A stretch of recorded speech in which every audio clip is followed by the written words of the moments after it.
Hi everyone. We've got a brand new story to share with you, so let's begin. My name is Remy. The conversation I overheard between my wife and her best friend on what should have been an ordinary Tuesday afternoon exposed months of deception, a secret affair, and the devastating realization that the woman I had married less than a year earlier had been living an entirely different life than the one I thought we were building together. Daniela and I had been married for only 2 months, still in what most people would consider the honeymoon phase of our relationship, though I had begun to notice subtle changes in her behavior that suggested the initial excitement of newlywed life was giving way to the more complex realities of building a life together. We were both established enough in our careers to feel ready for marriage, but still young enough to be figuring out how to balance individual needs with partnership responsibilities. I had been working longer hours than usual during those early months of marriage, partly because I was trying to establish myself in a new position at the firm I work for, and partly because I wanted to build the kind of financial security that would allow Daniela and me to buy a house, start a family, and create the stable life we had talked about during our engagement. The demands of proving myself in a competitive industry meant that I was often at the office until 8 or 9 in the evening, and occasionally worked weekends when project deadlines required extra attention. Daniela worked for a small marketing agency, a job that gave her more flexibility and regular hours than my position provided. She had been supportive of my career ambitions and understood that my current schedule was temporary, necessary for establishing the professional reputation and financial foundation that would benefit both of us in the long term. But over the past month, I had begun to notice that Daniela seemed increasingly distant and emotionally unavailable in ways that went beyond normal adjustments to married life. She had been less physically affectionate, often claiming to be tired or stressed when I would try to initiate intimacy. Our conversations had become more superficial and routine, focused on practical matters rather than the deeper emotional connection that had characterized our relationship during our courtship and early marriage. Daniela had also been complaining more frequently about not feeling well, describing symptoms like fatigue, nausea, and general malaise that she attributed to stress from work and adjustments to our new lifestyle. When I would suggest that she see a doctor about these persistent health issues, Daniela would dismiss my concerns and insist that she just needed more rest and time to adjust to our new routines. I had assumed that Daniela's distance and health complaints were normal responses to the transitions and pressures that many couples experience during their first year of marriage. I told myself that with time and once I was more established in my new job and could spend more time at home, Daniela's mood and energy would improve, and we would rediscover the intimacy and connection that had brought us together. On the Tuesday morning that would change everything, Daniela told me that she had finally made a doctor's appointment to address the health issues she had been experiencing for the past several weeks. She didn't give any more explanation, but I was pleased that Daniela was finally taking her health concerns seriously and encouraged her to be thorough about describing her symptoms to the doctor. I offered to take time off work to accompany her to the appointment, but Daniela insisted that it wasn't necessary and that she preferred to handle the visit independently. Around 11:30 that morning, while I was in meetings at the office, I received a text message from Daniela explaining that she had returned from the doctor but was feeling worse than before and needed to rest. She told me not to worry about her and to stay focused on work, assuring me that she would be fine with some sleep and rest. But Daniela's message made me more concerned rather than less worried about her condition. The idea that a doctor's visit had made her feel worse didn't sit well with me. During my lunch break, I decided to stop by our apartment to check on Daniela and perhaps surprise her with her favorite soup from the restaurant near her office, thinking that a thoughtful gesture and some quality time together might help her feel better both physically and emotionally. I purchased Daniela's favorite chicken and vegetable soup and drove to our apartment, planning to spend my lunch hour making sure she was comfortable and had everything she needed. I was looking forward to the opportunity to show Daniela that her well-being was more important to me than any work obligations. When I arrived at our apartment building, I was mildly surprised to find that our front door was unlocked, since Daniela was usually careful about security when she was home alone during the day. I assumed that she had forgotten to lock the door due to feeling unwell, and I quietly let myself into the apartment, not wanting to disturb her if she was sleeping. As I stepped inside, I heard low voices coming from our living room and realized that Daniela was awake and apparently talking with someone. My first assumption was that she was on a phone call, possibly with her mother or a friend who was checking on her health, so I paused in the entryway to avoid interrupting her conversation. But as I listened more carefully, I recognized the voice of Daniela's best friend, who had apparently come over to check on Daniela after her doctor's visit. I decided to wait a bit before announcing my presence, not wanting to interrupt their girls' talk.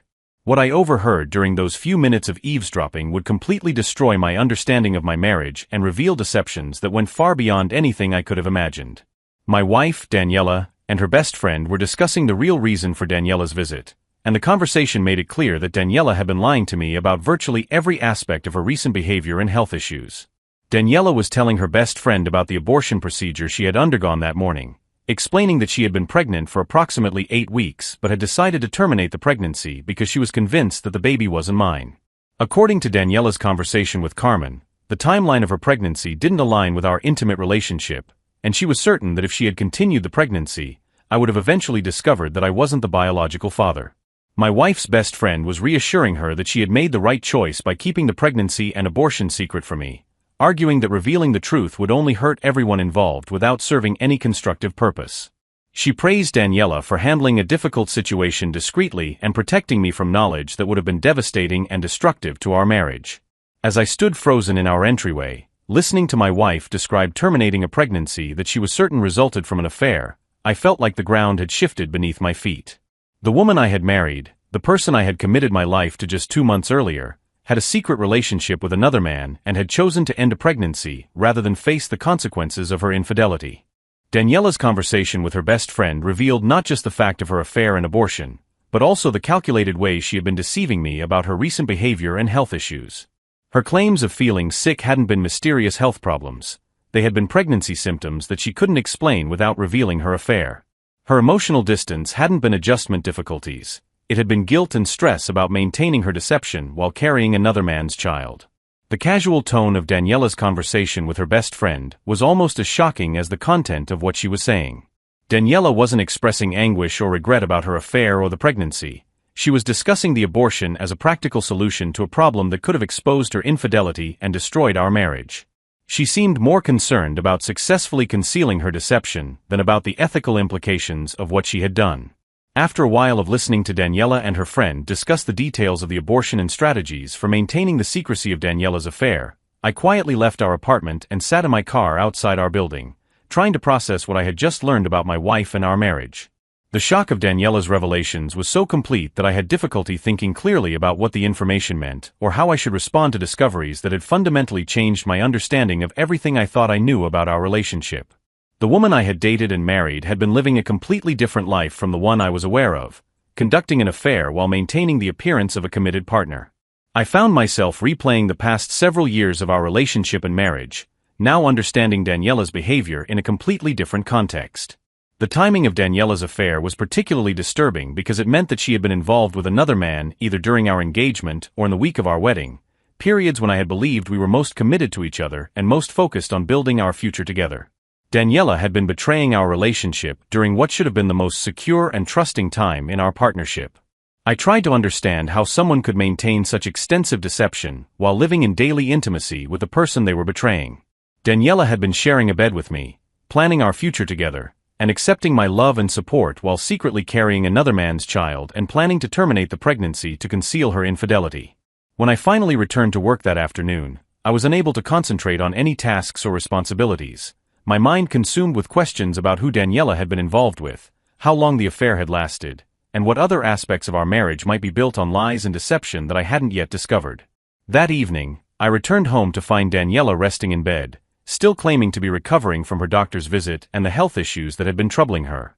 She appeared genuinely unwell, which I now understood was probably due to the physical and emotional stress of the abortion procedure rather than any mysterious medical condition.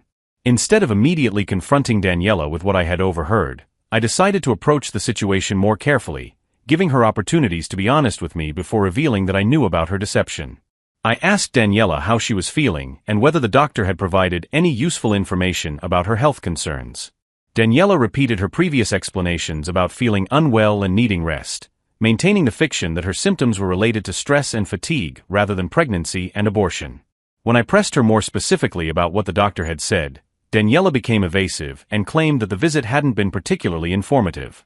Finally, I asked Daniela directly whether she had been pregnant, watching her face carefully for signs of how she would respond to a question that should have been shocking if she had nothing to hide.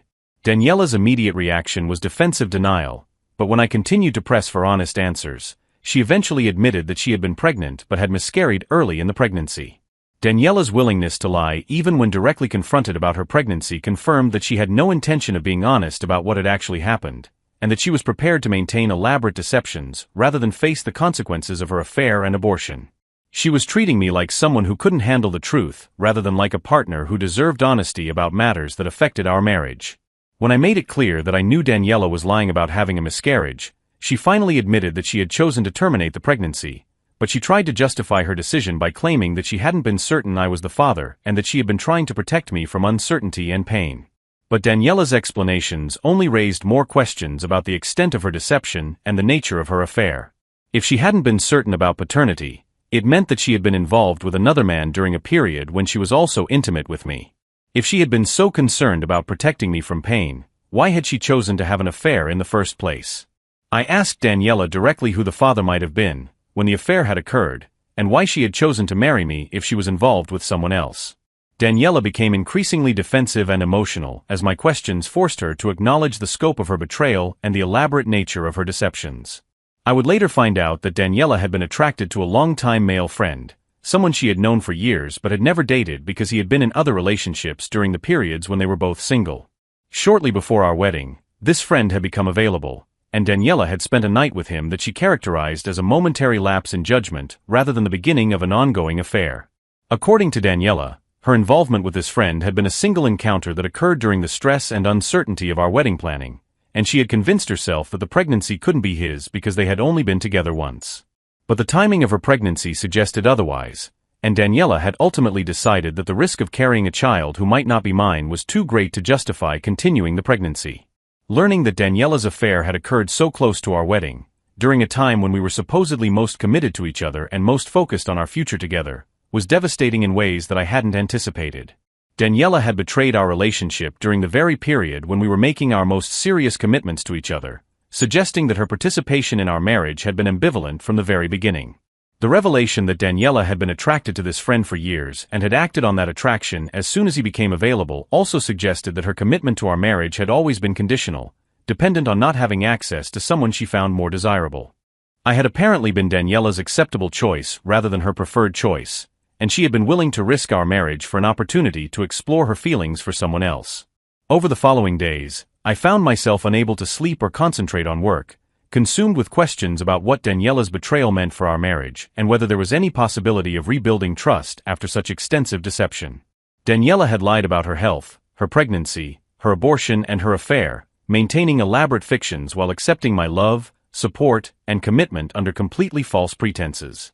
Daniela seemed to believe that her confession and expressions of regret would be sufficient to repair the damage she had caused, and she began making efforts to be more affectionate and attentive, apparently hoping that renewed romantic effort could compensate for months of deception and betrayal. But her attempts at reconciliation felt manipulative rather than genuine, more focused on avoiding the consequences of her actions than on addressing the fundamental problems they had revealed. I began emotionally distancing myself from Daniela while I processed the full implications of what I had discovered and decided how to respond to revelations that had completely destroyed my trust in her character and commitment. Daniela noticed my withdrawal but seemed to interpret it as temporary upset rather than recognition that our marriage had been fundamentally compromised. During this period of emotional detachment, I learned additional details about Daniela's affair that made her betrayal even more devastating. The friend she had been involved with was someone I knew socially, someone who had attended our wedding and had been friendly to me while secretly knowing that he had been intimate with my wife just weeks before our marriage. The discovery that Daniela's affair partner was someone from our shared social circle meant that other people might be aware of Daniela's infidelity and my humiliation, and that our marriage had been compromised not just privately but potentially publicly. After several days of processing Daniela's betrayal and considering my options, I made the decision to end our marriage rather than attempt to rebuild trust that had been so completely destroyed. Daniela's willingness to conduct an affair, terminate a pregnancy to conceal her infidelity, and lie extensively about her actions revealed character traits that made me doubt whether she was capable of the honesty and commitment that marriage requires. I confided in my older brother about Daniela's affair and abortion, needing to discuss the situation with someone I trusted before making final decisions about how to proceed. My brother was shocked by Daniela's deception but supportive of whatever decision I made about our marriage, understanding that some betrayals are too fundamental to overcome through forgiveness and renewed effort. Before the end of that week, I contacted a family law attorney and began the process of filing for divorce, citing irreconcilable differences rather than Daniela's specific acts of infidelity and deception. I had no interest in creating a contentious legal battle or publicly exposing the details of Daniela's affair, but I also had no interest in continuing a marriage that had been built on lies from its very beginning. Daniela's reaction to my decision to seek divorce was shock and desperate attempts to convince me that our marriage was worth saving despite her betrayal. She promised to be completely honest going forward, to end any contact with her affair partner, and to do whatever was necessary to rebuild trust between us. But Daniela's promises felt empty given the scope and duration of her deception, and her focus on avoiding the consequences of her actions rather than accepting responsibility for them suggested that she still didn't understand the fundamental damage she had caused to our relationship. Someone who could maintain such elaborate lies while accepting love and commitment under false pretenses wasn't someone I could trust with my future. I moved out of our shared apartment and began the process of rebuilding my life independently, understanding that the marriage I thought I had been building had never actually existed.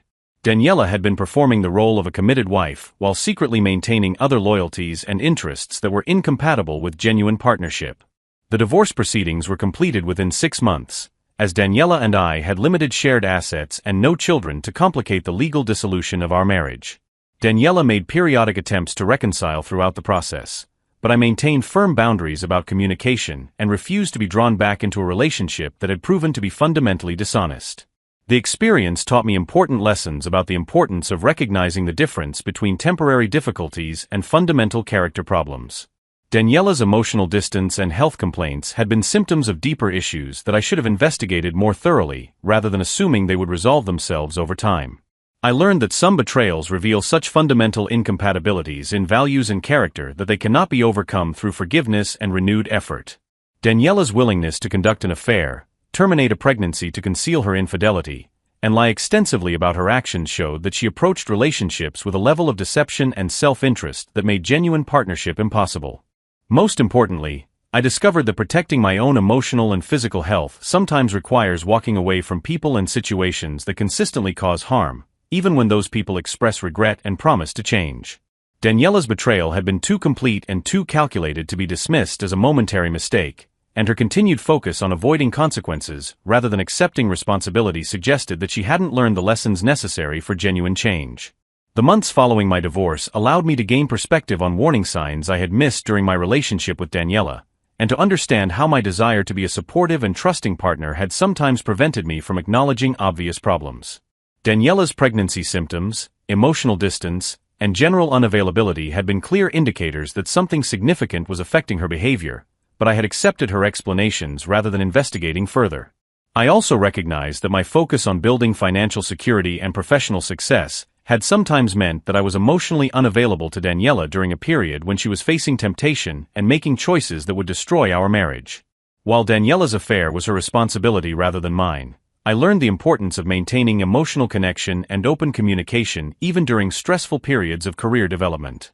Looking back on the conversation I overheard between Daniela and her friend, I realized that discovering the truth about Daniela's affair and abortion was actually a blessing that saved me from continuing to invest in someone who would have created ongoing problems throughout our marriage. Daniela's deception had been extensive and calculating, suggesting that she was capable of maintaining elaborate lies for extended periods when it served her interests. The woman who had terminated a pregnancy to conceal her infidelity while accepting my love and support under false pretenses had revealed character traits that would have created ongoing trust and intimacy problems, even if I had never discovered her specific acts of betrayal. Daniela's approach to handling difficult situations through deception rather than honest communication would have damaged our relationship in numerous ways over time. The abortion that Daniela had undergone to protect her secret had ultimately exposed a much larger pattern of dishonesty and self-interest that made me understand our marriage had never been the genuine partnership I had believed it to be. Daniela's willingness to terminate a pregnancy rather than face the consequences of her affair showed that she prioritized her own comfort and reputation over honesty and an authentic relationship. The friend who had been willing to sleep with Daniela shortly before her wedding to another man had also revealed character traits that made me glad to discover his true nature before our social relationship continued. Someone who could betray a friend's trust so casually wasn't someone whose friendship had any value or authenticity. Daniela's best friend, who had encouraged Daniela to maintain her deception rather than being honest about her affair and abortion, had also shown that she prioritized Daniela's immediate comfort over the health and authenticity of Daniela's marriage. The support system that had enabled Daniela's betrayal was as problematic as the betrayal itself. The conversation I overheard that day had initially felt like the most devastating moment of my adult life, but it ultimately became the foundation for building a much happier and more authentic future. Daniela's deception had ended one chapter of my life, but it had also made possible a much healthier chapter. Sometimes the most painful discoveries are also the most necessary, because they force us to stop accepting relationships that don't honor our worth and to hold out for partnerships that are built on genuine compatibility rather than convenience and deception. Daniela's betrayal had hurt me deeply, but it had also shown me that I deserved better than what she had been able to offer. Thank you for watching.